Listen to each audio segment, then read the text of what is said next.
Hello students, हम लोग कर रहे हैं क्लास 10th सोशल साइंस और हम लोग डेमोक्रेटिक पॉलिटिक्स पार्ट 2 में हैं और चैप्टर करेंगे पॉलिटिकल पार्टीज। चलिए स्टार्ट करते हैं। जब हम लोग डेमोक्रेसी की बात करते हैं तो हमारे जो मतलब आसपास है बहुत सारी हम लोग पॉलिटिकल पार्टीज को देखते हैं। क्लास 9th में भी आपने नोटिस किया था कि किस तरीके से जो पॉलिटिकल पार्टीज हैं उनका डेमोक्रेसी में रोल होता है, कैसे हमारा जो कॉन्स्टिट्यूशन डिजाइन होता है उसमें उनका रोल होता है, वोटिंग में, गवर्नमेंट बनाने में और उसके काम में किस तरीके से पॉलिटिकल पार्टीज अलग अलग तरीके से रोल प्ले करती हैं। इस बुक में भी हम लोग ये देखने वाले हैं कि पॉलिटिकल पार्टीज किस तरीके से पावर शेयरिंग जो गवर्नमेंट्स के बीच में होती है उनमें काम करती हैं, और जो हमारी सोसाइटी में अलग अलग डिविजन्स होते हैं कैसे वो नेगोशिएटर्स का काम करती हैं।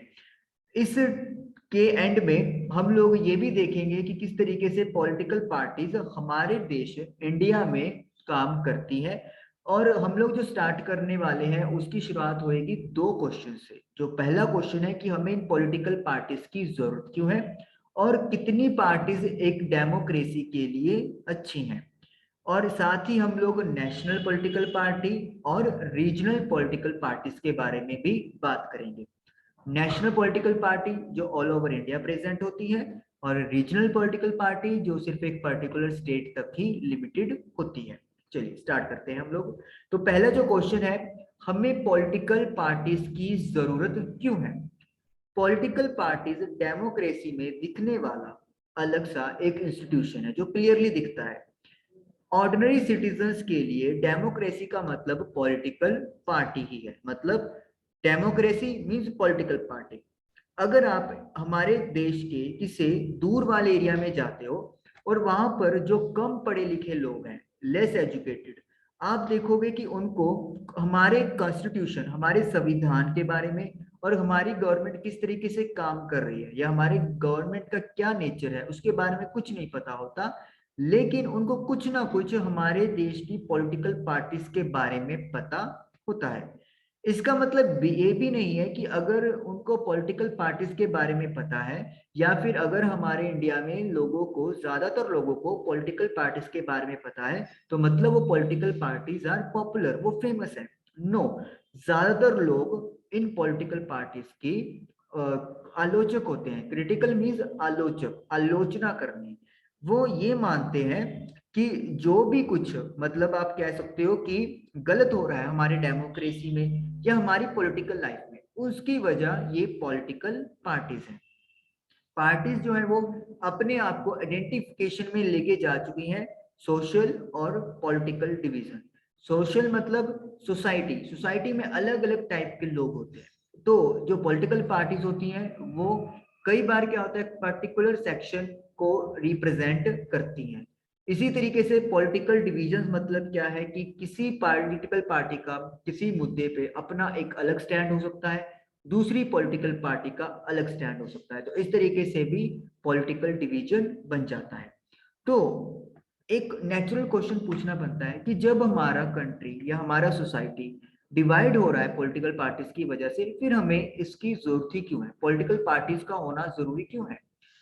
100 साल के आसपास, 100 ईयर्स पहले, कहते हैं कि कंट्रीज, काफी सारी कंट्रीज ऐसी थी जिनमें कोई पॉलिटिकल पार्टी थी ही नहीं। मतलब काफी सारी कंट्रीज में पॉलिटिकल पार्टी थी नहीं। लेकिन आज का सिनेरियो बिल्कुल उल्टा हो चुका है।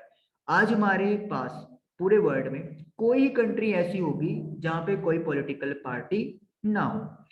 पॉलिटिकल पार्टी मतलब पूरी दुनिया में हर जगह पर फैली हुई है। तो कहता है ये कैसे हुआ, क्या वजह है। तो कहता है कि पहले हमें ये आंसर पता होना चाहिए कि पॉलिटिकल पार्टीज क्या है, वो क्या करती हैं, इससे पहले कि हम लोग ये जाने कि हमें उनकी जरूरत क्यों है। तो पहले हमारे पास आ रहा है मीनिंग, पॉलिटिकल पार्टी का मतलब क्या है। पॉलिटिकल पार्टी क्या होती है, एक ग्रुप है लोगों का जो कि मिलके इलेक्शन लड़ते हैं और अगर वो जीतते हैं तो फिर गवर्नमेंट बनाते हैं। गवर्नमेंट बनती है तो उनके पास काम करने की पावर आ जाती है और इस पावर से वो अलग अलग टाइप के पॉलिसीज प्रोग्राम्स हैं जो सोसाइटी के अंदर चलाते हैं। और उन प्रोग्राम पॉलिसीज का एक ही टारगेट होता है कि किस तरीके से सोसाइटी का डेवलप करना, इस सोसाइटी में जितने भी सेक्टर्स हैं उन सबका डेवलप करना, ये मोटिव होता है। मतलब जो गवर्नमेंट के पास पावर आती है उनके थ्रू वो अपनी पॉलिसीज और अपने प्रोग्राम्स को इम्प्लीमेंट करते हैं। अब सबके लिए क्या अच्छा है या क्या नहीं अच्छा, उस पे हर किसी के अपने अपने अलग अलग व्यू होते हैं। अगर हम लोग बात करें, there are two political parties, A and B. A के कुछ बातें अलग होगी और बी के कुछ बातें अलग होगी। तो इसलिए दोनों पॉलिटिकल पार्टीज या जितनी भी पॉलिटिकल पार्टीज हैं वो जोर लगाती हैं, वो ये जोर लगाती हैं कि लोग उनकी बातों पे भरोसा रखें। और वो लोगों को इस बात के लिए मनाते हैं कि किस तरीके से उनका जो विचार है, जो उनके आइडियाज है, वो दूसरी पॉलिटिकल पार्टी से बेटर है, ताकि लोग उनकी बातें माने, उनको वोटिंग करें और वो पावर में आए और फिर वो अपनी पॉलिसीज को इम्प्लीमेंट कर सकें। तो इसका मतलब ये हो गया कि जो पार्टीज हैं वो सोसाइटी में पॉलिटिकल डिवीजन बनाती हैं। पार्टीज जो है वो सोसाइटी का ही एक पार्ट है। और यहाँ पे एक टर्म आती है पार्टीजनशिप। पार्टीजनशिप क्या होता है? जब कोई बंदा किसी पॉलिटिकल पार्टी के साथ जुड़ता है तो उसका खुद का व्यू मैटर नहीं करता, उसका व्यू वो होना चाहिए जो कि पार्टी का कलेक्टिव व्यू है।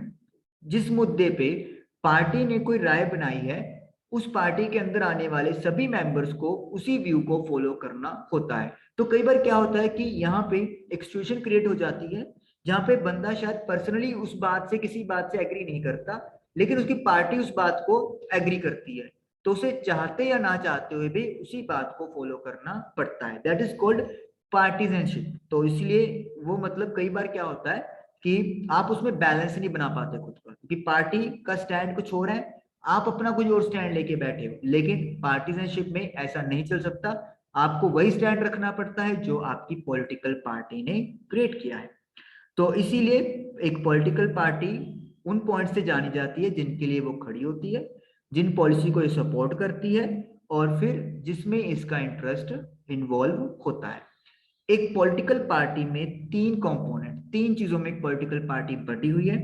लीडर्स जो गाइड करते हैं, एक्टिव मेंबर्स जो अपने लीडर्स की बातों को जनता यानी पब्लिक तक पहुंचाएंगे, उनको बोलते हैं हम लोग एक्टिव मेंबर्स।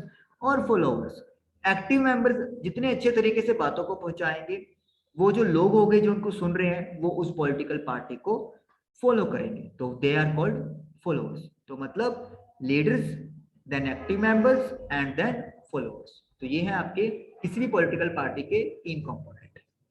आई होप कि आप लोगों को इतना जो है वो सिस्टम, इतना चैप्टर क्लियर हुआ होगा। नेक्स्ट सेशन में हम लोग करेंगे functions of a political parties. Till then, thank you for watching the video.